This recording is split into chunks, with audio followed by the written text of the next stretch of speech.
ಬೆಳಗಾವಿಯಲ್ಲಿ ಮಹಿಳೆ ವಿವಸ್ತ್ರಗೊಳಿಸಿ ಹಲ್ಲೆ ಮಾಡಿದ ಪ್ರಕರಣ. ಬೆಳಗಾವಿಯಲ್ಲಿ ಮಹಿಳೆಯನ್ನ ವಿವಸ್ತ್ರಗೊಳಿಸಿ ಹಲ್ಲೆ ಮಾಡಿದ ಪ್ರಕರಣ. ಮಹಿಳಾ ಸಂಸದರಿಂದ ಜೆಪಿ ನಡ್ಡಾ ಅವರಿಗೆ ವರದಿ ಸಲ್ಲಿಕೆ. ಬೆಳಗಾವಿಗೆ ಭೇಟಿ ಕೊಟ್ಟಿದ್ದ ಮಹಿಳಾ ಸಂಸದರ ತಂಡ ಇದೀಗ ವರದಿಯನ್ನ ಕೊಟ್ಟಿದೆ.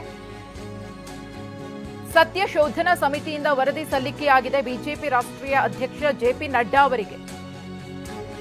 ಬೆಳಗಾವಿಯ ಒಂಟಮುರಿಯಲ್ಲಿ ಆದಂತಹ ಅಮಾನವೀಯ ಘಟನೆ, ಪ್ರತಿಯೊಬ್ಬರೂ ಕೂಡ ಈ ಘಟನೆಯನ್ನ ಖಂಡಿಸಿದ್ರು.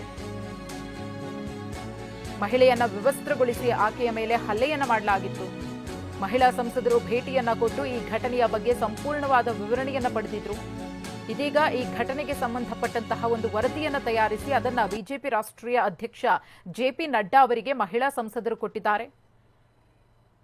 ಸತ್ಯ ಶೋಧನಾ ಸಮಿತಿಯಿಂದ ವರದಿ ಸಲ್ಲಿಕೆಯಾಗಿದೆ ಜೆಪಿ ನಡ್ಡಾ ಅವರಿಗೆ. ಗಮನಿಸ್ತಾ ಇದ್ದೀರಿ, ಬಿಜೆಪಿ ರಾಷ್ಟ್ರೀಯ ಅಧ್ಯಕ್ಷ ಜೆಪಿ ನಡ್ಡಾ ಅವರು ಮಹಿಳಾ ಸಂಸದರಿಂದ ಈ ವರದಿಯನ್ನ ಸ್ವೀಕರಿಸಿದ್ದಾರೆ, ಅದನ್ನ ಪರಿಶೀಲಿಸ್ತಾ ಇದ್ದಾರೆ. ಮಹಿಳಾ ಸಂಸದರು ಕೂಡ ಘಟನೆ ನಡೆದಂತಹ ಸ್ಥಳಕ್ಕೆ ಭೇಟಿಯನ್ನ ಕೊಟ್ಟಂತಹ ಸಂದರ್ಭದಲ್ಲಿ ಏನೆಲ್ಲ ಮಾಹಿತಿ ಲಭ್ಯವಾಯಿತು, ಅಲ್ಲಿನ ವಾಸ್ತವ ಸ್ಥಿತಿ ಹೇಗಿತ್ತು, ವಸ್ತುಸ್ಥಿತಿ ಹೇಗಿತ್ತು, ಇದೆಲ್ಲದರ ಬಗ್ಗೆಯೂ ಕೂಡ ಸಂಪೂರ್ಣವಾದ ವಿವರಣೆಯನ್ನ ಜೆಪಿ ನಡ್ಡಾ ಅವರಿಗೆ ನೀಡಿದ್ದಾರೆ. ಇಡೀ ನಾಗರಿಕ ಸಮಾಜವೇ ತಲೆ ತಗ್ಗಿಸುವಂತಹ ಘಟನೆ ನಡೆದಿತ್ತು ಬೆಳಗಾವಿಯ ಒಂಟಮುರಿಯಲ್ಲಿ.